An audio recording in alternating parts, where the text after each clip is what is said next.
പ്രതിപക്ഷ നേതാവ് വി.ഡി. സതീശൻ മാധ്യമങ്ങളെ കാണുന്നു.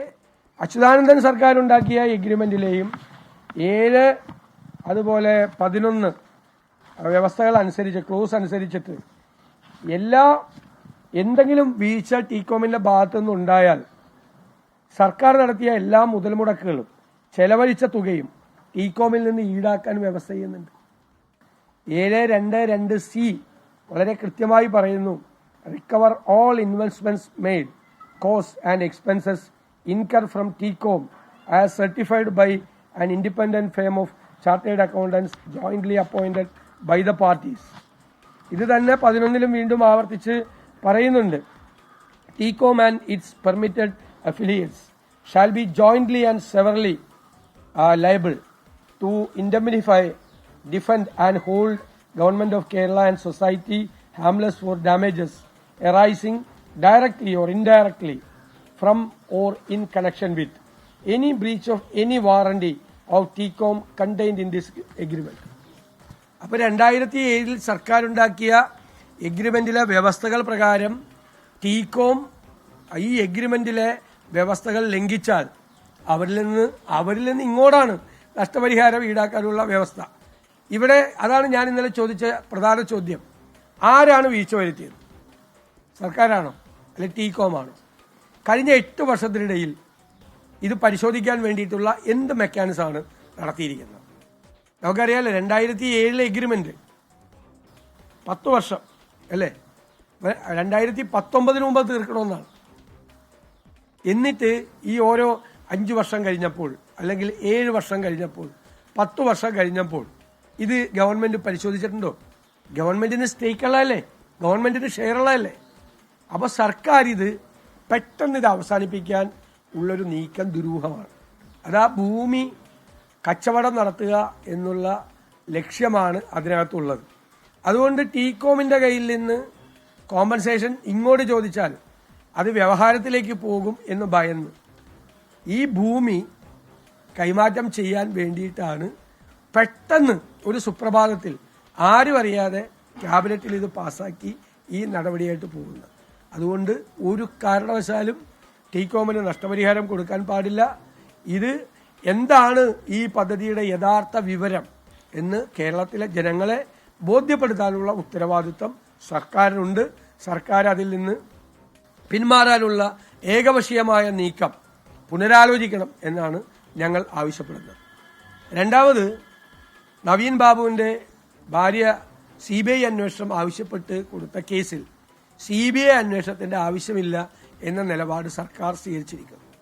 അതിനർത്ഥം ഒരുപാട് കാര്യങ്ങൾ ഒളിക്കാനുണ്ടെന്നാണ് സർക്കാരിനും CPM-നും. ഞങ്ങൾ ചോദിച്ചല്ലോ നേരത്തെ, ഇതിന്റെ പുറകിലുള്ള ഗൂഢാലോചന എന്താണ്? ആരുടെ ബിനാമിയാണ് ഈ പ്രശാന്തൻ? എന്തുകൊണ്ടാണ് പ്രശാന്തനെതിരായി കേസെടുക്കാത്തത്? എന്തുകൊണ്ടാണ് നവീൻ ബാബുവിന്റെ കുടുംബത്തിൽ പോയി അവരുടെ കൂടെ നിൽക്കുമെന്ന് പ്രഖ്യാപിച്ച CPM സെക്രട്ടറി പ്രതിയായ PP ദിവ്യ ജയിലിൽ നിന്ന് ഇറങ്ങുമ്പോൾ സ്വന്തം ഭാര്യയെ വിട്ട് സ്വീകരിച്ചത് എന്തിനു വേണ്ടിയിട്ടാണ്? ആരുടെ ബിനാമിയാണ് പ്രശാന്തൻ?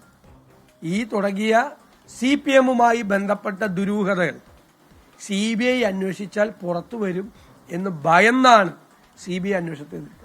പണ്ട് ഉമ്മൻചാണ്ടിയുടെ കാലം മുതൽ സർക്കാർ എടുത്തിരുന്ന ഒരു നയമുണ്ട്.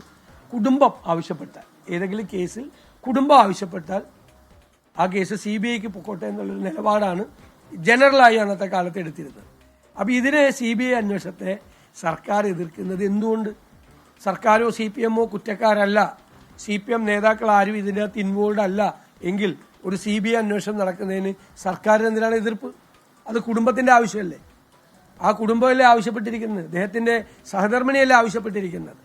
അപ്പൊ അത് തീർച്ചയായിട്ടും ഇതിൻ്റെ അകത്തെ യഥാർത്ഥ കുറ്റവാളികളെ, കുഴപ്പക്കാരെ രക്ഷപ്പെടുത്തുന്നതിന് വേണ്ടിയിട്ടുള്ള ശ്രമമാണ്.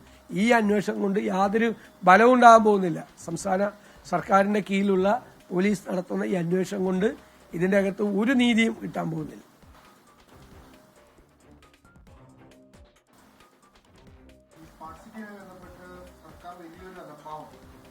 കഴിഞ്ഞ കുറെ വർഷങ്ങളായി അതിന് CEO പോലുമില്ല.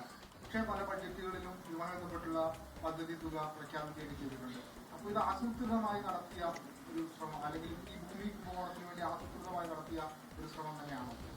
ഉറപ്പായിട്ടും സർക്കാരിന്റെ അലംഭാവം ഉണ്ടായിട്ടുണ്ട്. കാരണം സർക്കാർ, ഞാൻ നേരത്തെ പറഞ്ഞതുപോലെ 5 വർഷം കഴിയുമ്പോൾ, 7 വർഷം കഴിയുമ്പോൾ, 10 വർഷം കഴിയുമ്പോൾ എഗ്രിമെന്റിലെ വ്യവസ്ഥകൾ പ്രകാരം ടീകോം, ഇതിന്റെ ഒരു പാർട്ണറായ ടീകോം ഇത് ചെയ്തിട്ടുണ്ടോ, അവരുടെ ജോലി നിർവഹിച്ചിട്ടുണ്ടോ, ചെയ്തില്ലെങ്കിൽ അവരുടെ കയ്യിൽ നിന്ന് നഷ്ടപരിഹാരം ഈടാക്കാനുള്ള വ്യവസ്ഥകൾ ഇതിനകത്തുണ്ട്.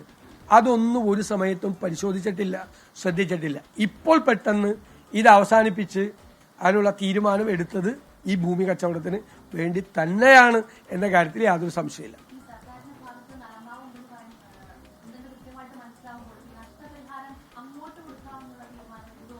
അതാണ് ചോദ്യം.